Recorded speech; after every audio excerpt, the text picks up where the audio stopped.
Well, there was a cover-up, and the folks who aided and abetted that cover-up is the State Department. I mean, keep in mind, Brett, she had this arrangement for the entire time she was Secretary of the State. Then she kept her emails for almost 2 years, and it was only because a congressional committee would not go away that the State Department bothered to ask her to return the public record. And then that's when it gets interesting, the conversations between Cheryl Mills and Patrick Kennedy, and then Platte River, and then we send a subpoena, and Platte River destroys documents after the subpoena. The State Department, which is supposed to be apolitical, not interested in the next presidential election, has been covering for Hillary Clinton since she left office. Including... Well, what about the Department of Justice offering this at least partial immunity, but immunity through the FBI to 5 different people, one of them, Cheryl Mills, the former chief of staff of Hillary Clinton? For a lot of people who looked at this, they just don't get that.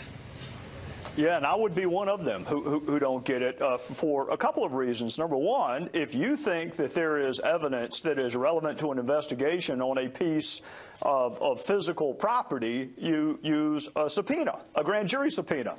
You don't strike an immunity agreement with the computer. You go get the computer.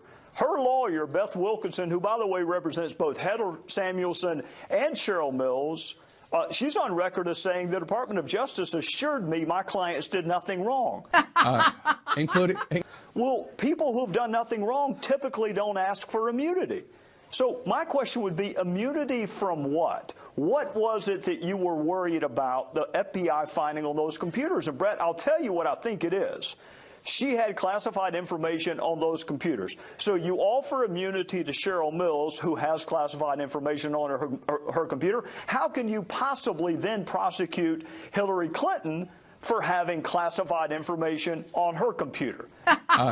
Including...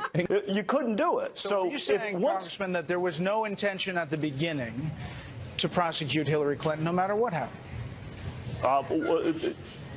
Well, I don't want to malign the FBI, but I can tell you this. I have been underwhelmed by an agency that I once had tremendous respect for, and it's the Department of Justice who gives out immunity agreements, not the FBI. The FBI doesn't immunize anyone. But the Department of Justice, the same department that is headed by someone who met on a tarmac for half an hour to discuss golf and grandkids with a potential witness, to say nothing about being the spouse of a target, a potential witness in an investigation. She recuses herself. Someone in the Department of Justice had to decide to pass out these immunity agreements. And I see the get out of jail free cards, Brett. What I don't see is the jail.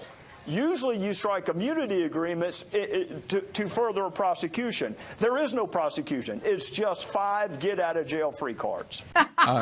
Including...